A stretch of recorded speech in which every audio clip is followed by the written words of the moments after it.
Hi, I'm Valerie Bodell, and I'm verbally representing various pages of Batman The Dark Knight Returns, written by Frank Miller. This is my friend Don. Hi. In order to comply with copyright laws, we can only represent a small part of the comic. I hope it's enough for you to get the idea of the story. Some of the pages are not numbered. When they are, we'll let you know what page we're on. Small representations of television screens occupy the top half of the page. On each screen is a headshot. The first two hold images of Harvey Dent, one of Batman's enemies known as Two-Face.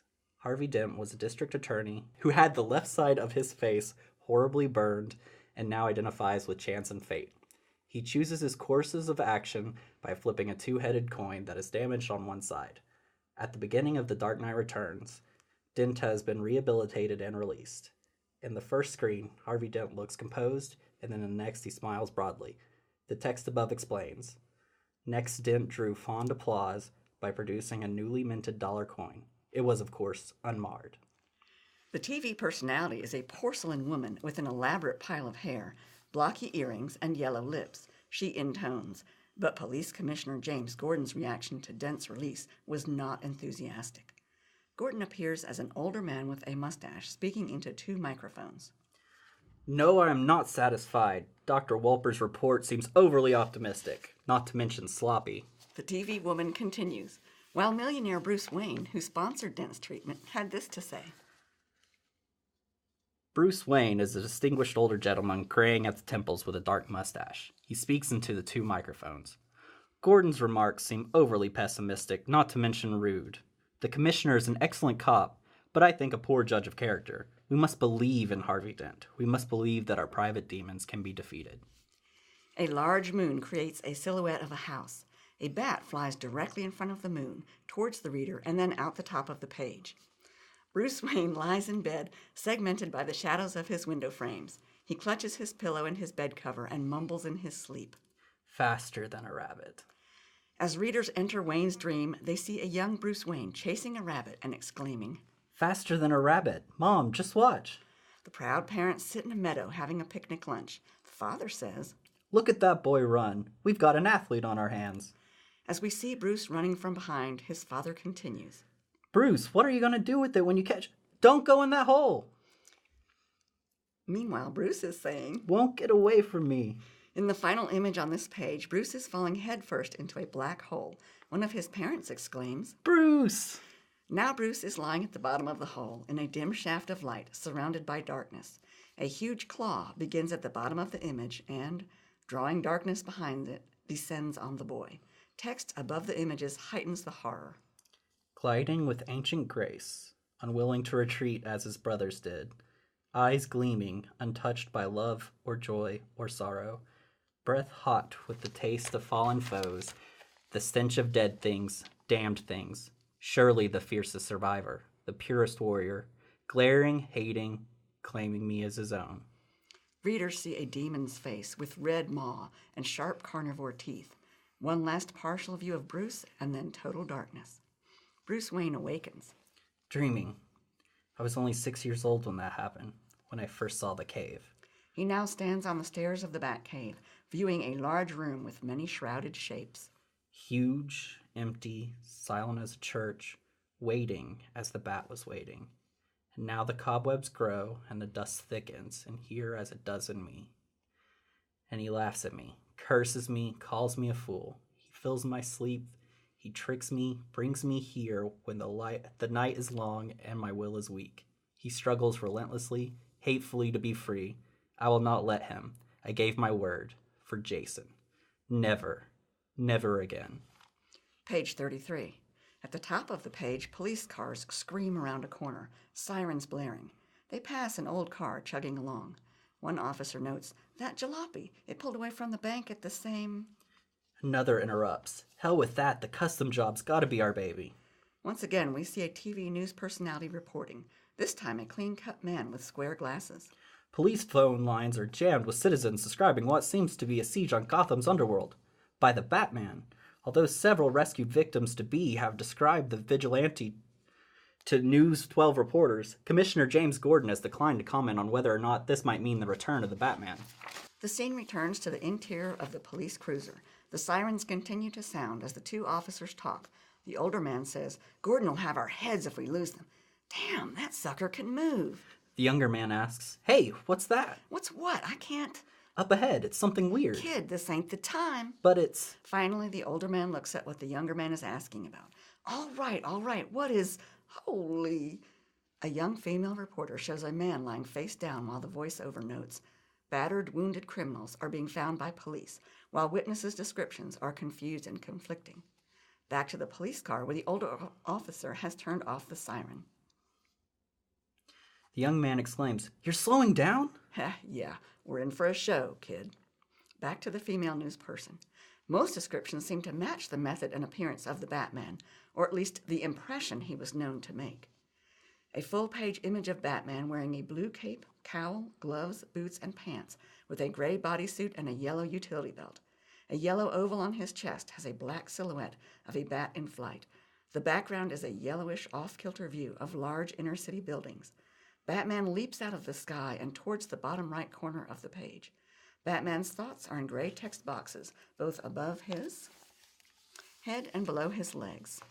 "This should be agony. I should be a mass of aching muscle, broken, spent, unable to move. And were I an older man, I surely would. But I'm a man of 30, of 20 again. The rain on my chest is a baptism. I'm born again." Along the right side of the page, citizen witnesses speak to the media. A man with dark hair and wild eyes says, "Wild animal, growls, snarls, werewolf, surely." Two young women appear on the screen, one with short blonde hair and square yellow-lensed sunglasses. The other, with shoulder-length black hair, speaks first. "Monster, like with fangs and wings, and it can fly." The other woman corrects her. "Reality check, Michelle. Talk about composure. Total lack of. He's a man, about 12 feet tall." Page 41. The top half of the page is a view of the city, perhaps from the roof of a building. Tall skyscrapers are interspersed with smaller structures. In the lower right corner of this view is a small TV screen image with a woman saying, "One almost expects to see the bat signal striking the side of one of Gotham's twin towers. Yes, he gave us quite a night." Traditionally, the bat signal is a huge spotlight with a symbol of a bat attached to it. When shown on clouds or buildings, the bat symbol appeared there.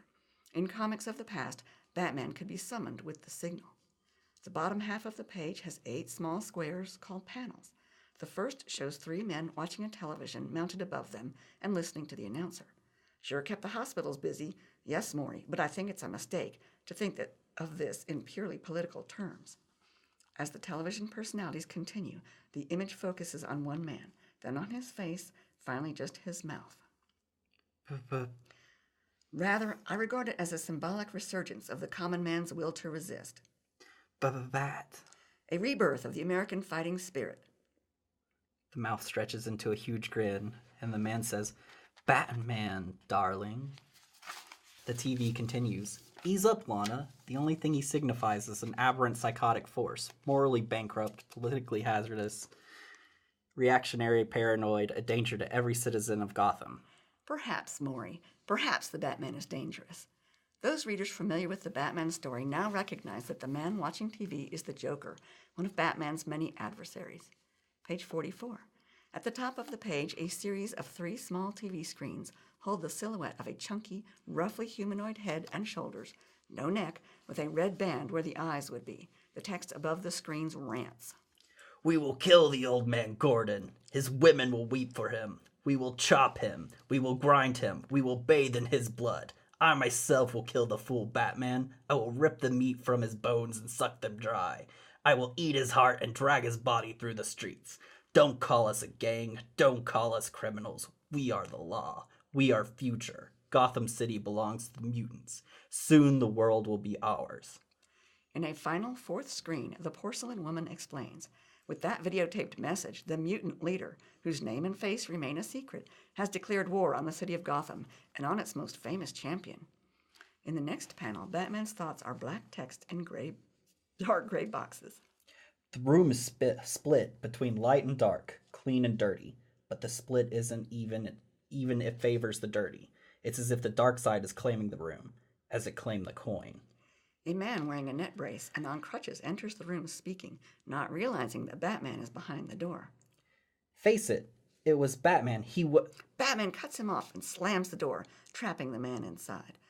Your boss left. He knew I'd track him. If he is Harvey Dent, he's a menace to every life in Gotham. I know you're very concerned about that.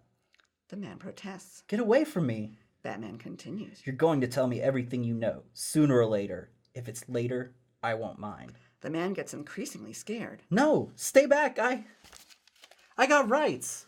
In the final panel on the page, the terrified man flies out through a window onto a tiny balcony. Page 47. Again, the top of the page is occupied by 4 small TV screens. In each one, a casually dressed man in a sport coat, patched jeans, sandals, and a t-shirt with a red line through the bat symbol. The man is pontificating. Yes, Merv, I'm convinced of Harvey's innocence. Absolutely. However, I won't go so far as to say I'm sure he hasn't returned to crime. I know that sounds confusing. These things often do to the layman. But I'll try to explain without getting overly technical. You see, it all gets down to this Batman fellow. Batman's psychotic, sublimative, psychoerotic behavior pattern is like a net. Weak-edged neurotics, like Harvey, are drawn into corresponding intersticing patterns. You might say Batman commits the crime using his so-called villains as narcissistic proxies. The Joker is behind a mesh wall, smoking. A very large man, reminiscent of Charlie Brown, with a bald head and blue sweater with a zigzag pattern, is talking to him. All the other guys given up on you, boss. But I knew you was going to be okay. You look good. B, you got some kind of keen escape planned. Well, you can count on me, but I got a problem. You know I like to make stuff. It's all I'm good at. Well, Harvey Dent wants to pay me a lot of money to make him some bombs. He needs them tonight. That's if I'm going to make them. I haven't said yet. The Joker smokes for a couple of panels and finally asks, What kind of bombs? Batman crouches on a statue of a griffin at the top of a tall building, holding a high-powered rifle and waiting. One more time. I check my utility belt, nerve gas ampules, freezing compound, cable grappling hooks, stethoscope, painkiller. None of it's gone anywhere in the last 10 minutes. I shift my legs to keep them from cramping and watch night settle like a ceasefire on the city of Gotham. Then I hear it. 2 helicopters approach, visible against the full moon. Dent or whoever is sure to be in the newer copter. I'm hoping he'll land on the tower I picked, but I'm not counting on it. They split. The army surplus job settles down, sputtering like a cranky old man behind me. I picked the wrong roof. Good thing I brought the gun. The new one comes in low, a gleaming metal dragonfly. I'll have to buy one of those. A small TV screen appears and the porcelain woman announces, broadcast live from Gotham's Twin Towers. It's News 2. Good evening, I'm Lola Chong. Tonight we're pleased to bring you a special report. Page 49. Pain that's 3 days old crawls down my back. I kick the dust from my joints and climb. It used to be easier. Batman turns from his perch on the griffin and begins to climb upwards as the helicopters churn by. One of the copters fires into the middle of the huge buildings. The TV woman continues.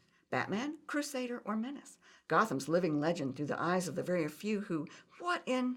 The screen goes blank white. Please stand by. We are experiencing technical difficulties. Batman notes.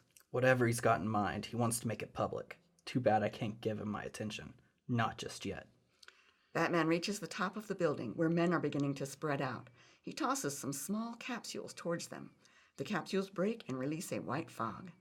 This stuff has a name that's as long as your arm. It was developed by the military during one of our more contemptible wars. It concentrates a powerful stimulant to a section of the right hemisphere of your brain.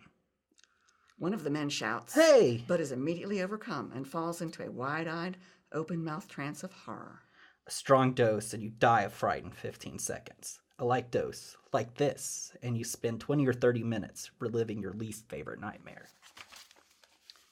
Page 51. Batman shoots his rifle and a line flies out from one building to the other.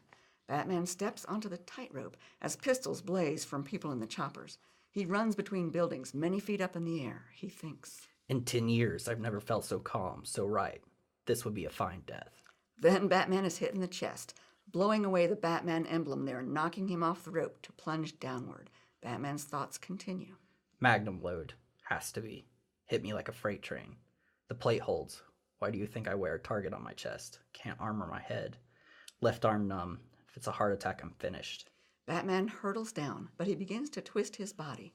A fine death, but there are thousands to think of. and fires another line upward. And Harvey, I have to know.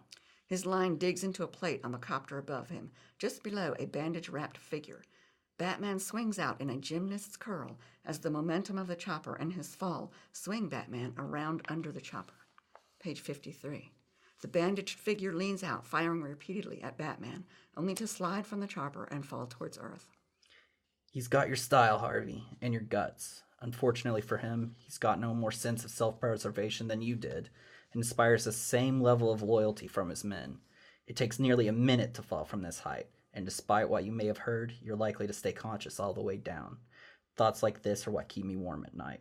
The impact is tremendous. Every bone is turned to powder, not much of a corpse left, mostly liquid. Problem is, there might not be any fingerprints. Even dental records would probably be useless. And like I said, Harvey, I have to know. Batman swings his body to intercept the falling form as he speaks. He catches the person and flies through one of the upper windows of a building. Page 55. Batman is talking to Harvey. He begins. Harvey. Harvey interrupts. What are you so mad about, Bats? I've been a sport. You have to admit that. I played along. And you? You took your joke about as far as it could go. We see that Harvey's face looks normal, but as he speaks, Batman sees the man beneath the plastic surgery. Got the whole world to smile at me. Got them all to keep their lunches down when they saw my face. Saying I was cured. Saying I was fixed. Batman thinks. The scars go too deep. I close my eyes and I listen. Not fooled by sight. I see him as he is. Harvey continues. Take a look. Have your laugh. I'm all fixed. At least both sides match. Have your laugh, Batman. Take a look. Take a look. Batman sees a hugely disfigured face in his mind. He thinks. I see him. I see. He says out loud. I see a reflection, Harvey.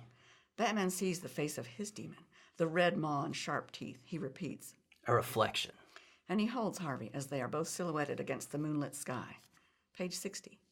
Elsewhere, a young woman with short reddish hair stands in front of a mirror, wearing a yellow cape, red tunic with a black encircled R on the right breast, a black belt, white leggings, black goggles with yellow lenses, green shoes, gloves, and shorts. She overhears the newscast. I've just been handed this bulletin. Commissioner James Gordon has been shot and killed. Oops. Sorry, folks. I read it wrong. Gordon has shot and killed a 17-year-old member of the mutant gang. Gordon was attacked outside his West End apartment. Voices from below chime in. Oh, wow. What a bring down. 17 years old. Machismo with a badge. Just like Chicago. Remember Chicago, hun? Not real well. I was tripping the whole time. Carrie stealthily climbs upstairs and out a window onto a narrow ledge. She sees the street many feet below and thinks, one step, street pizza, maximum checkout, wins aces, and the ledge isn't too much smaller than a balance beam. Sure, just slippery and about a mile up. She edges along to a duct and begins to shimmy down. Wall's keeping me real clean, like under a car. Figure I didn't spend 2 weeks' lunch money on the suit. As the duct begins to break away from the wall, she exclaims, oh, real good, Carrie. Page 61. The duct disintegrates into large component sections that fall loudly to the sidewalk below. Carrie catches herself and dangles from a fire escape balcony. As she climbs onto the balcony, she mutters, some Robin, I figure. Scripter's note. Robin is a recurring junior partner for Batman, the position occupied by various young people until they assume adult roles. On the now familiar small TV screens, Commissioner Gordon has a mic thrust in his face. Commissioner, you just shot a boy. How does that feel? Commissioner? The porcelain woman appears in the next screen. Thank you, Hernando. This is the third attempt on Gordon's life in the 3 weeks since the leader of the mutant organization made his videotaped death threat. The threat is replayed for the viewing audience. The TV screens show the black, silhouetted, hulking form of the mutant leader. We will kill the old man Gordon. His women will weep for him. We will chop him. We will grind him. We will bathe in his blood. I myself will kill the full Batman. I will rip the meat from his bones and suck them dry. I will eat his heart and drag his body through the street. Don't call us a gang. Don't call us criminals. We are the law. We are the future. Gotham City belongs to the mutants. Soon the world will be ours. The porcelain woman returns, saying, Gordon, facing mandatory retirement later this week, has offered to stay at the job until the mutant crisis has been resolved. Police Media Relations Director Louis Gallagher had this to say. The next screen shows a young man with short black hair and large square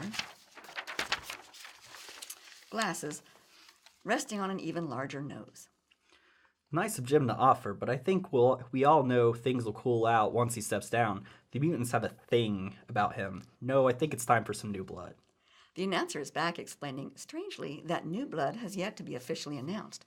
While Inspector John Dale seems to be the obvious choice, the mayor has yet to commit himself. The mayor appears as yet another talking head. He's nervous and worried. I'm still pulling opinions. The porcelain lady concludes, with a scant 6 hours remaining, the questions hang in the air. Who will replace Jim Gordon? And what will become the official position on the Batman? Tom? An older, bald, mustachioed man answers. Good question, Lola. Mrs. Joyce Ridley was admitted to a private hospital upstate for psychiatric observation following her collapse this morning. Her 10-month baby Kevin, heir to the Ridley chewing gum fortune, is still missing. Anyone with information is urged to call the crisis hotline. Page 73. The leader of the mutants has called a meeting at the dump. He stands barefoot and shirtless on a pile of scrapped mechanical pieces. He wears red glasses over his eyes, has a mouth of long, sharpened teeth, and holds an automatic rifle by the barrel. The butt of the rifle is burning brightly. There are rows of armed people, all holding large guns, listening to him. Batman is not visible, but provides a text box of his thoughts. The dump stretches out of sight from the far bank of the West River. I'm told it ends somewhere before the farmlands. It smells of rot and rust. It's a breeding ground for insects and rodents. I cut the engine and listen for one of the rodents. They call us a gang. They call us a mob. They think we just noisy kids. Only when they die by our hands and see the woman raped will they know. We have the strength, we have the will, and now we have the guns. Gotham City belongs to the mutants. Take the guns, take the bombs, storm police headquarters, kill and kill. Bring me the head of Old Man Gordon. My truncheon will carry it through the streets. Batman's text box explains. I listened for as long as I could stomach it. Then I let him know I'm here. As the mutant leader continues, I shall crush the fool, Batman! His tirade turns into a yell as there is a mighty explosion behind him. Page 75. A huge tank appears, firing away, and bodies fly through the air, are crushed beneath giant treads, and are lighted or silhouetted by the yellow and orange flames. Batman's text boxes sit at the bottom of the page. I modified her during some nasty riots 15 years ago. The only thing I know of that could cut through or hide isn't from this planet. The mutants use hand grenades. They use rocket launchers. Something bounces off the hull that could have come from a bazooka. They do each other a lot of damage. The fighting continues. Batman's text reveals. Rubber bullets. Honest. Then readers see that Carrie is hiding and watching the whole battle. The next two small panels are pale blue with disembodied voices. Great dinner, hun. Thanks, babe. Followed by the sound of someone inhaling. Then, as white smoke curls upward. Hey, didn't we have a kid? Immediately following these quiet panels is a close-up of the leader's fang-filled mouth yelling. Batman, I call you a coward. Batman thinks. The last shots have stopped echoing, but the moans and cries will continue long into the night. I feel the empty seat beside me, and once again I think of you, Dick. A former Robin. I look to the one creature who isn't wounded or hiding. We never faced anything like this. We only fought humans. The mutant calls. Come out, coward. Face me. I will kill you. Eat your heart. Batman sits inside the immense tank, surrounded by electronics. Alfred, Bruce Wayne's butler, attempts to contact him. Master Bruce, come in, please. Master Bruce. Batman has an internal conversation. But there he is, Dick. The mutant leader. A kind of evil we never dreamed of. There he is, square in my sights. And there's only one thing to do about him that makes any sense to me. Just press the trigger and blast him from the face of the earth. Though that means crossing a line I drew for myself 30 years ago. I can't think of a single reason to let him live. Except he's got exactly the kind of body I wish he didn't have. Powerful without enough bulk to slow him down. Every muscle is still spring, ready to lash out, and he's young, in his physical prime. And I honestly don't know if I could beat him. Alfred tries again. Master Bruce, you've shut down the weapons. Batman replies. Can't have a back door, Alfred. Might be tempted to use it. Alfred is shocked. Sir, you can't be serious. Sir, he'll kill you. The mutant leader screams again. Come on, man, you're boring me. Page 78. A full-page image shows Batman stepping out of his tank. His heavily muscled body, clad in his dark suit, is in sharp contrast to the mutant leader's white skin. Batman grits his teeth and clenches his fists. On the next page, the battle rages, and Batman is losing. As the mutant leader pummels and twists him, Batman thinks, Where'd he go? No, don't go into shock. Don't. Cold, getting colds. Cold, old cold. No, don't go into shock. Dick, where are you? Dick, you were always my little monkey wrench. Carrie sees that Batman is in dire straits and launches herself at the mutant leader's head. She clutches the leader and holds on, though the leader grabs a handful of hair and attempts to rip her off. Batman is still conscious and partially aware. He thinks, Dick, got yourself in deep again, Dick. Always in over your head. Remember Two-Face, Dick?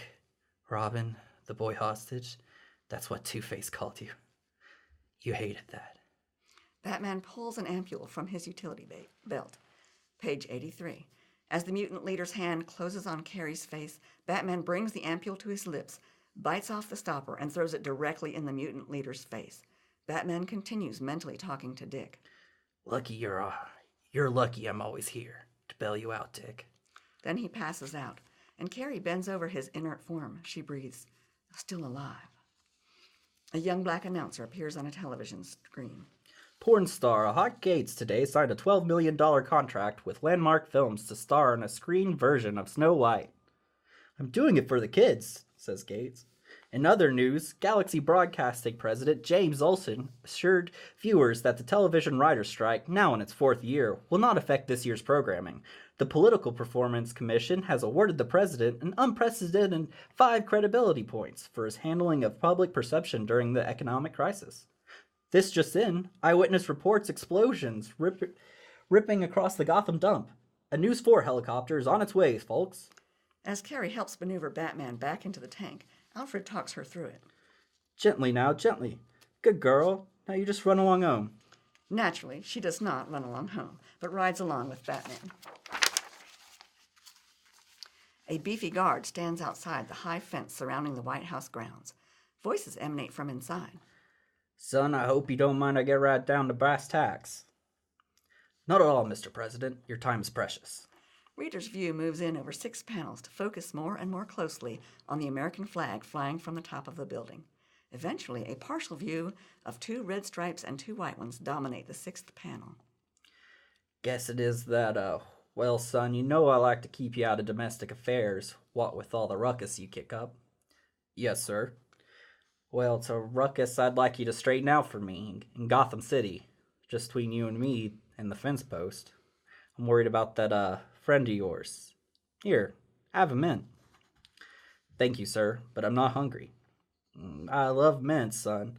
I like to think I learned everything I know about running this country on my ranch. I know it's corny, but I like to think it.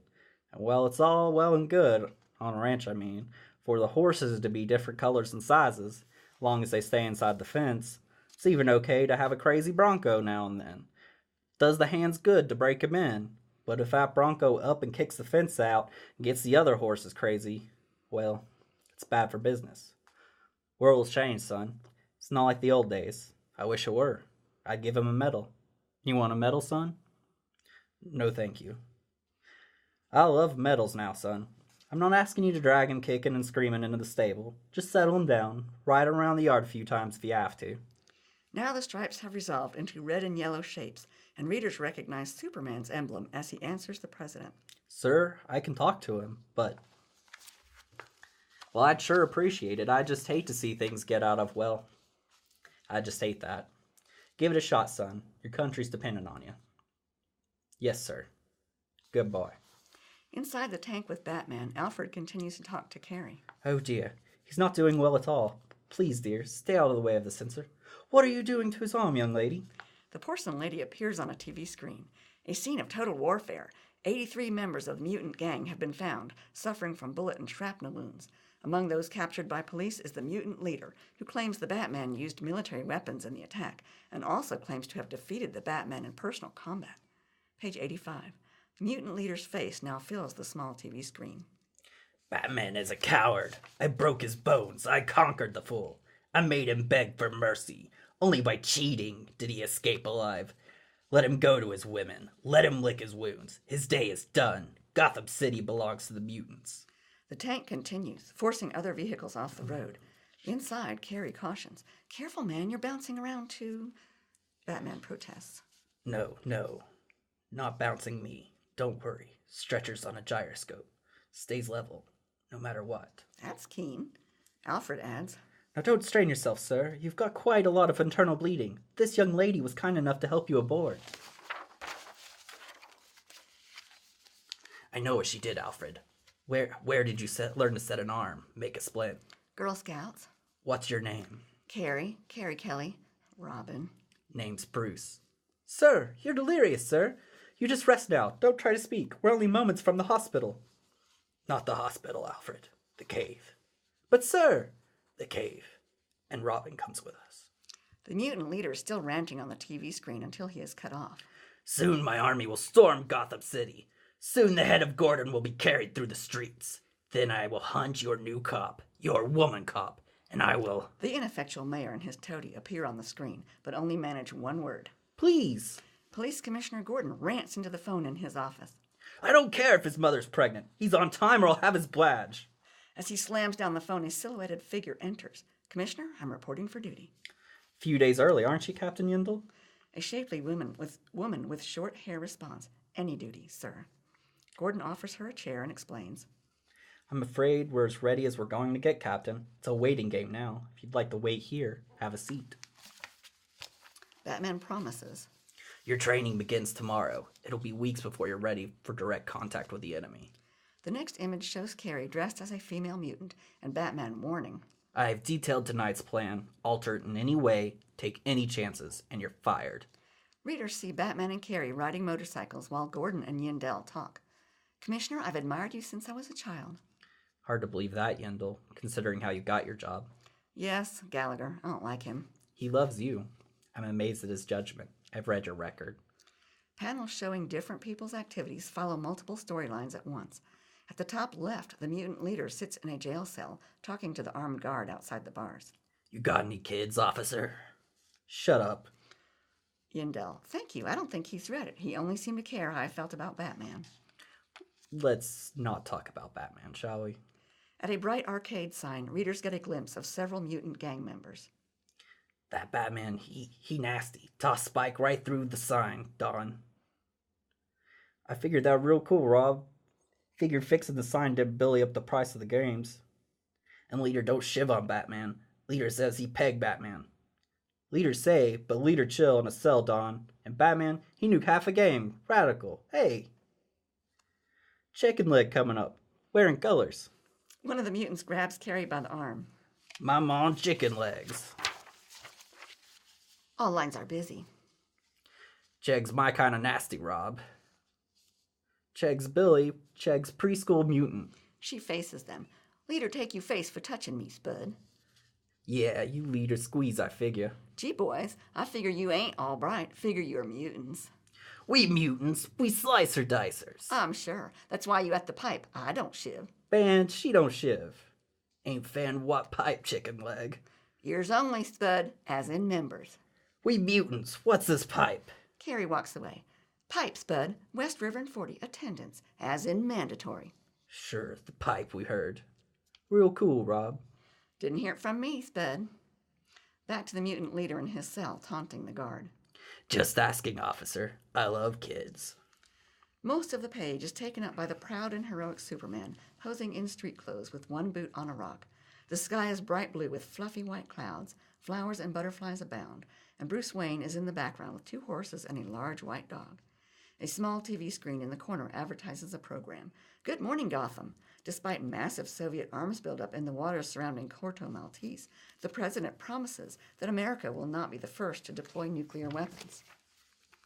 Bruce looks at the scene.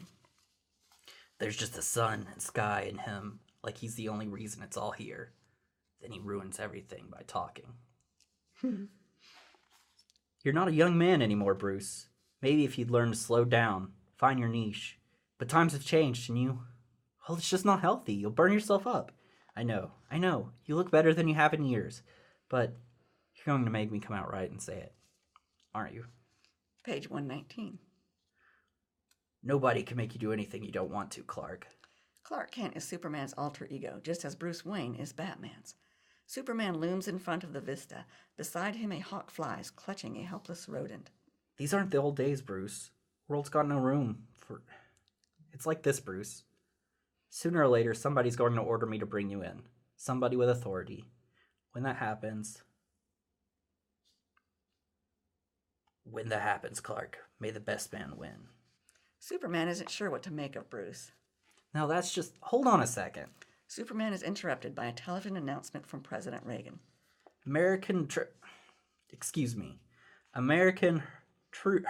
American troops are now engaged in direct combat with Soviet forces. Now there's been a lot of loose talk these days about nuclear war. Superman removes his glasses and announces, I have to leave. We'll talk later. Bruce looks upward as Superman flies away and says, No hurry. Reagan continues his address. Well, let me tell you, nobody's running off half-cocked, no sir.